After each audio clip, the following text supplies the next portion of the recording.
are you free បាទតើអ្នកទំនេរទេ T C read sit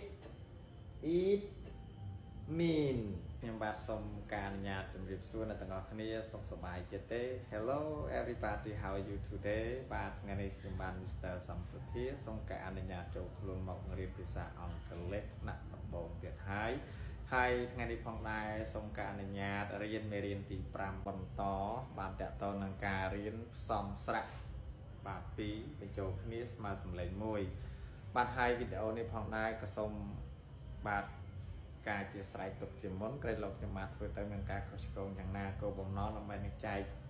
រំលែកនៅចំណេះដឹងដែលខ្ញុំបានចេះតិចតួចហើយដើម្បីចែកបន្តចំពោះអ្នកដែលអត់ចេះសោះបាទហើយសម្រាប់អ្នកដែលចេះហើយក៏អាចរំលឹកបានដែរបាទហើយមុននឹង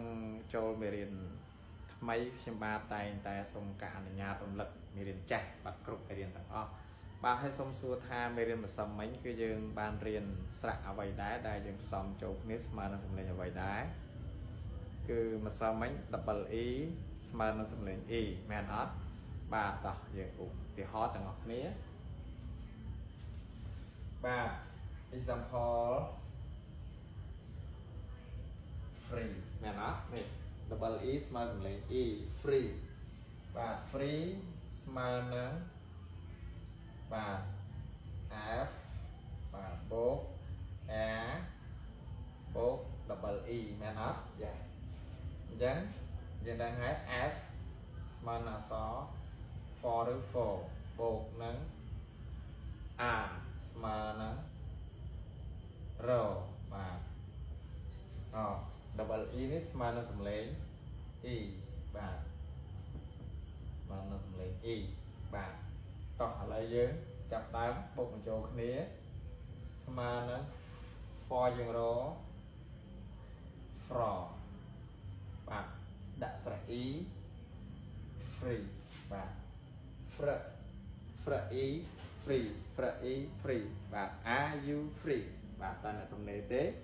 បាទបើសិនតែយើងចាំជនជាអ្នកចាំស្រៈអស់ងាយស្រួលក្នុងការប្រកបហើយភាសាអង់គ្លេសសង្កេតគ្រប់មេរៀនទៅគង់តែចេះទៅណា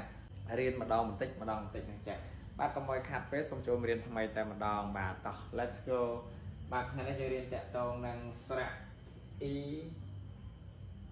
A ស្មើសំឡេង E ដែរបាទម្សិលមិញគឺ double E ស្មើសំឡេង E ថ្ងៃនេះ E A ស្មើសំឡេង E បាទទាំងអស់ណានេះខ្ញុំសរសេរត្រេកក្រោមនេះបាទគឺស្មើនឹងសំឡេង E ទាំងអស់បាទដើម្បីឲ្យឆាប់យល់ឆាប់ចេះតោះមើលឧទាហរណ៍ទាំងអស់គ្នាតែបាទ T បាទខ្ញុំចង់បានតែបៃតង I want green tea សមុទ្រ C ខ្ញុំចង់ឃើញសមុទ្រ I want to see the sea អាន read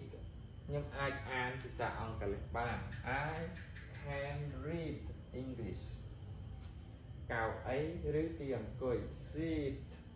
សូមអញ្ជើញអង្គុយចុះ please take a seat ញ៉ាំឬហូប eat ខ្ញុំញ៉ាំការ៉េម I eat ice cream មានន័យ mean តើអ្នកចង់មានន័យថាម៉េច what do you mean បាទមេរៀនដែលខ្ញុំបានធ្វើនៅថ្ងៃនេះគឺសូមចប់ដោយសង្ខេបប៉ុន្តែមុននឹងបញ្ចប់សូមកុំភ្លេចថ្ងៃនេះគឺយើងរៀនសំឡេង E A ស្មើនឹង E តោះអានទាំងអស់គ្នា T C read sit eat mean បាទសូមអរគុណសូមជម្រាបលាបាយបាយ再见明天见